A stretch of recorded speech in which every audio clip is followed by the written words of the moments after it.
Este día vamos a hablar de leyendas urbanas. Las leyendas urbanas más conocidas no solamente en nuestra realidad o nuestra latitud centroamericana o salvadoreña, sino a lo largo de toda América, desde la Patagonia hasta Alaska. Así que comencemos. Bien, cuando hablamos de una leyenda, hay que entender que la leyenda es un cuento o un relato de hecho humano o sobrenatural, que se transmite obviamente de generación en generación, ya sea de forma oral o de forma escrita. Ahora, la diferencia entre la leyenda y el mito es que el mito siempre ha sido un cuento fantasioso, una narración que termina dando una enseñanza moral, una forma de hacer y de vivir. Sin embargo, en el caso de la leyenda, si bien es cierto, también es un relato fantasioso, tiene a la base o tiene como fundamento un hecho natural, un hecho social que se produjo en un momento determinado y fue pasando de generación en generación de forma oral o escrita, como ya lo dijimos anteriormente, y terminó constituyendo esa famosa leyenda. Pues bien, habiendo dicho eso, ahora vamos a hablar, entre tantas, de tres leyendas urbanas que digamos que son las más comunes y las que se encuentran en la latitud de toda América, es decir, la Dama de Blanco, la Llorona y el Hombre del Sombrero. Vamos a iniciar con el Hombre del Sombrero. Digamos que a nivel estadounidense o de Norteamérica se conoce el Hombre del Sombrero como el Hatma, pero en Sudamérica o en Chile, el sombrerero es más conocido y incluso se le ha determinado como una entidad directamente demoníaca. Ahora bien, en el caso del sombrerero, hay que entender que este es un espectro. ¿Qué es un espectro?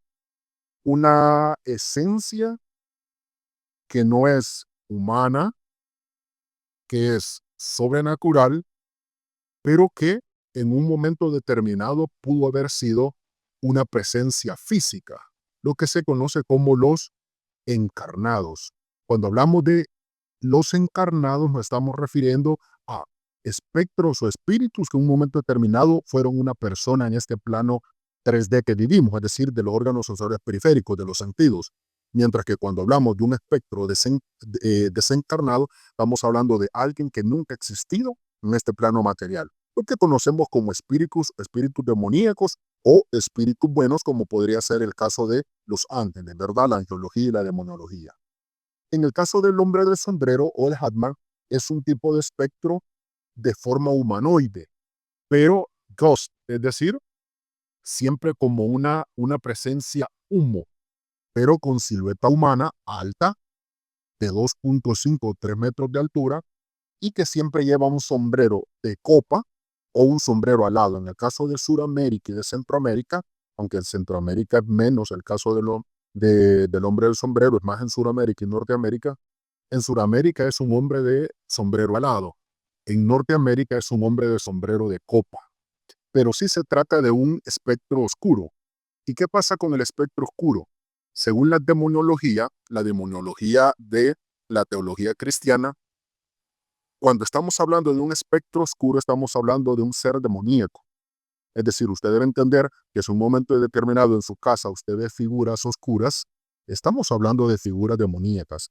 Las figuras claras, transparentes claras, son figuras encarnadas que no necesariamente tienen que ser demoníacas, sino que en un momento determinado pueden ser elementales, es decir, energías de la naturaleza que toman forma en un momento determinado, pero que no tienen una conducta agresiva, que no son inmorales o morales, sino que son amorales, es decir, un término neutro, porque son elementales de la naturaleza.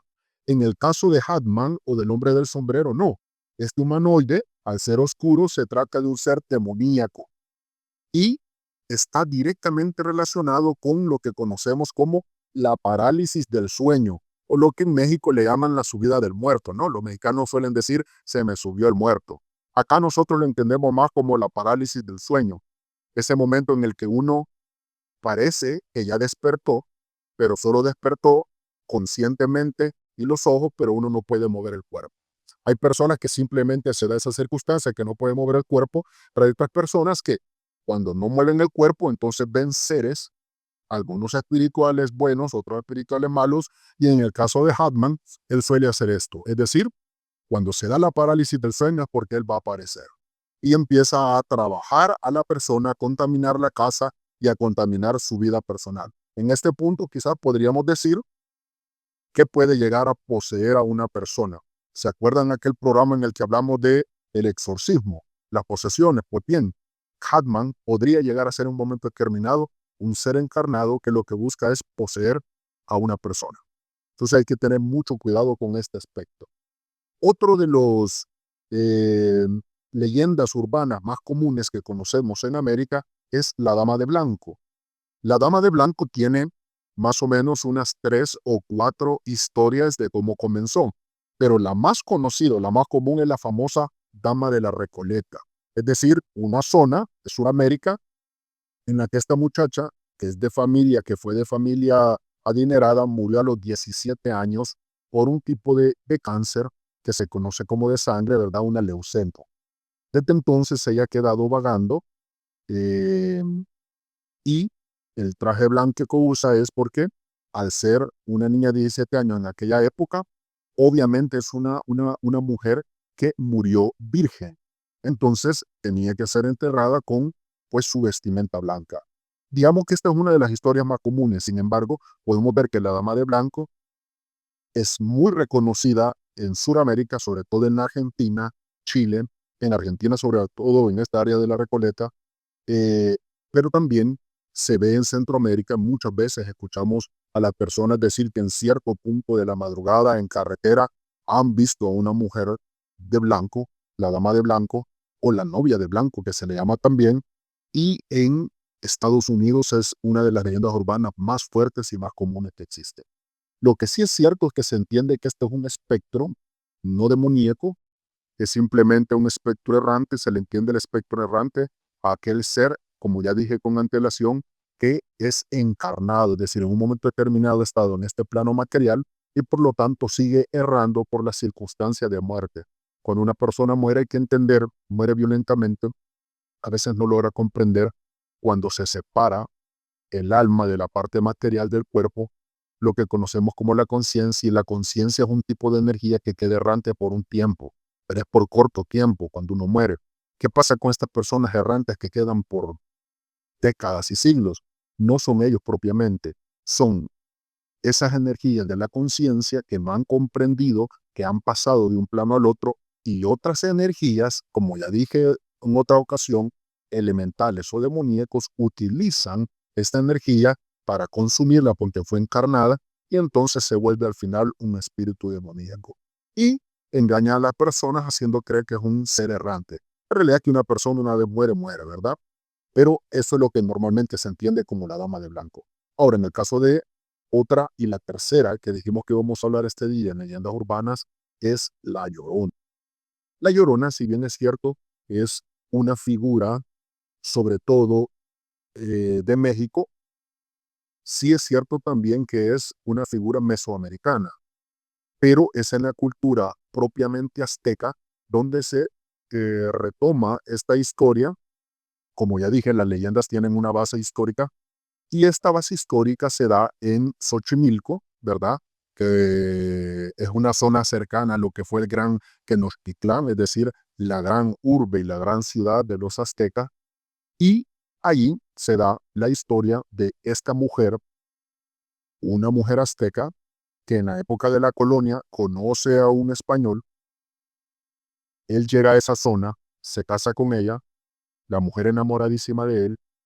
Pero lastimosamente, como suele pasar en la vida humana, ella se da cuenta que el hombre le está siendo infiel.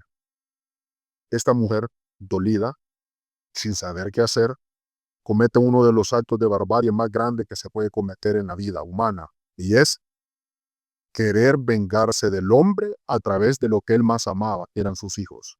Entonces esta mujer lo que hace es llevar a sus 2 hijos, un niño y una niña, la lleva al río, el río más cercano, y los ahoga. Y luego ella se tira para ahogarse y morir también. Entonces es un ser que queda errante después de la muerte que hace de sus hijos, y la condena como un espíritu errante es repetir. Recordemos que cuando hablamos de espíritus errantes son espíritus que repiten todo el tiempo la misma forma de cómo fueron asesinados o cómo ellos mismos se suicidaron. Por eso la institución religiosa cristiana siempre establece que el suicidio es uno de los pecados más grandes en contra de Dios. Pues bien, esta es la historia, digamos, creíble o no, al final, pues es una leyenda mesoamericana. Y lo interesante es que aunque esto se dio en México, el caso de La Llorona es tomado y hay, digamos, testigos oculares que han expresado verla en toda América, incluso acá en El Salvador. Hoy ya no se escucha, obviamente hay demasiados distractores para las nuevas generaciones, pero en las generaciones anteriores uno escuchaba a los abuelos, a las abuelas hablar constantemente, ¿verdad?, de esa Llorona que se les aparecía, así como la desencarnada también, aunque esa ya es una leyenda urbana de El Salvador ya de los 90. En el caso de la Llorona sí se escuchaba mucho en El Salvador, en Centroamérica, en Sudamérica y en América. Sobre todo, como digo, en México y en lo que en el pasado fue parte de México, que ahora es la zona sur de Estados Unidos, que es pues Texas, Nuevo México, etcétera. Así que como pueden ver, aquí tenemos tres leyendas urbanas de las más conocidas y que sin duda alguna siguen dando de qué hablar. Ahora bien, que si podemos creer o no en ellas, que si podemos creerle a los abuelos, a las abuelas, lo importante de todo esto creo que es expandir la mente y entender que en el mundo en el que vivimos siempre van a haber realidades que no son comprensibles a la luz de la razón, a la luz de la lógica, porque nuestra razón y nuestra lógica humana obedece simplemente al plano material en el que vivimos, es decir, al plano de los órganos sensoriales periféricos, de los sentidos. Y nosotros todo lo entendemos a través solo de los sentidos. Pero hay realidades que no están fundamentadas en los sentidos y esas no las podemos comprender. Así que solo nos queda, al igual que en este podcast, simplemente expandir nuestra mente, abrirla y ver qué sucede todos los días a nuestro alrededor.